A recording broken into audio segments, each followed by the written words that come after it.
What's up, guys? It's Vox here. I've got a brand new build video for you here today. This is a PvP build, mostly focused around team fighting, but you can use it in 1v1s and even get away with using it in the campaign if you wanted to. I'm calling this one Barrage. Let's get into the details. First and foremost, we have dual split missile launchers on both the left and right hand.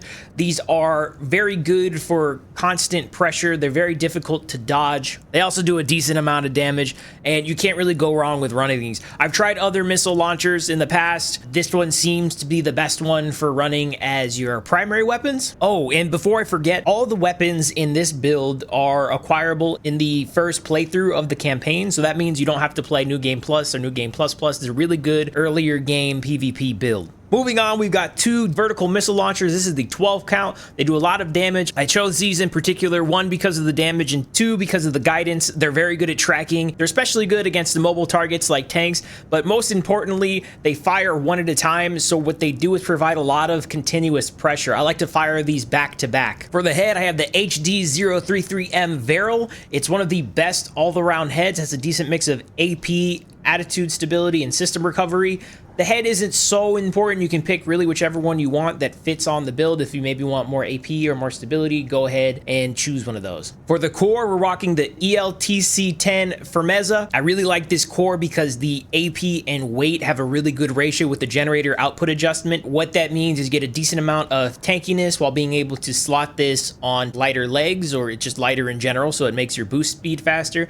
But given that generator output, you can boost longer, and I'll get into why that's important later, but just know that's why I chose it. For the arms, I got the AAJ123 Basho Faux Show, and the reason why I picked these is, again, they just have a decent amount of AP to weight ratio where you're not sacrificing too much speed for AP. Sometimes you maybe want to care about the arms load limit or the firearm specialization, but for this build in particular, you do not need to worry about that, and that is because we're rocking nothing but missiles, so firearm specialization does not apply. For the legs, I'm rocking the reverse joint RC2000 Spring Chickens. Reverse joint legs are crucial for this build. Aside from the stats on this thing where we have a decent amount of AP to boost speed and have the load limit that lets us actually do our full build, the most important part about the legs with this kind of build is the jump distance and the jump height. What this allows us to do is jump and hover and fly away, and we can get away from all the shotgun abusers, and we can charge towards these flying tetrapod missile boats. It makes it really nice to move around. It's really hard for people to lock you down unless they have very specific builds around chasing people. For the booster, I'm using the BST-G2/P06 SPD. The reason why I chose this is mainly just for the boost speed. The other stats may or may not be super important. You could play around with this if you wanted to. I just found that boost speed tends to be one of the better stats that lets you get away from anybody chasing you, and it also lets you chase anybody that you're trying to chase. Although with this build, you're not going to be doing too much chasing, but every now and then there's a use case where you want to run in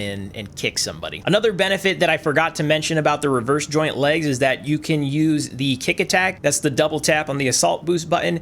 It does a lot of damage, more damage than pretty much anything else in the game. Generally, you don't want to be in kicking range, but sometimes it makes sense. You can actually do some decent playmaking if you time your missiles really well with your kicks. For the SCS, we're rocking the FCS-G2/P10SLT. The only stat we care about is not a stat that's on the main page. You have to go into the details. What we're specifically looking for is the missile lock correction. What this does is it makes your missiles lock on faster. The main thing to take away about this is that it increases your DPS because you're not waiting around for your missiles to get fully locked. For the generator, we're going with the IA-C01G Aorta. The reason why we're using this one is because the energy capacity is high and the weight is relatively low. What this does is it keeps your boost speed up, and it lets you boost for a decent amount of time before you run out. We're not so concerned with the energy recharge or the supply recovery because the idea behind this is that we're going to jump and go as high up into the air as we possibly can, and then we're going to fall back down. And by the time we fall in back down, we generally have our energy to boost again.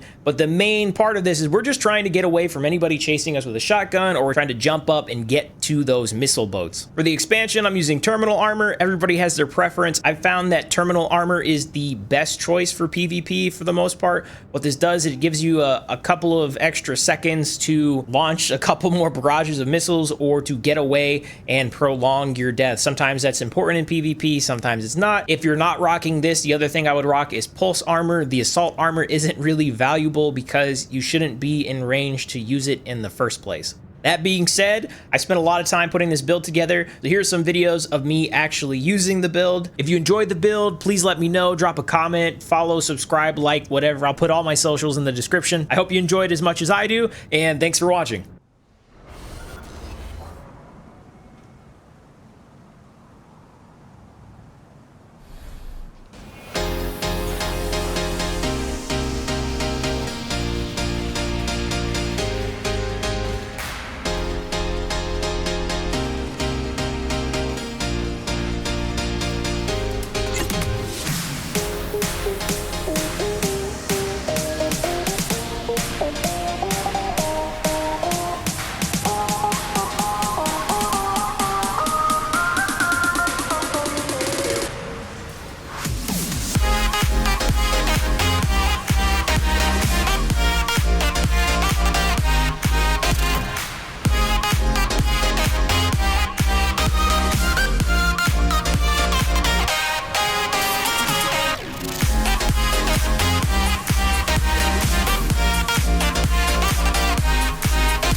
Oh, so close.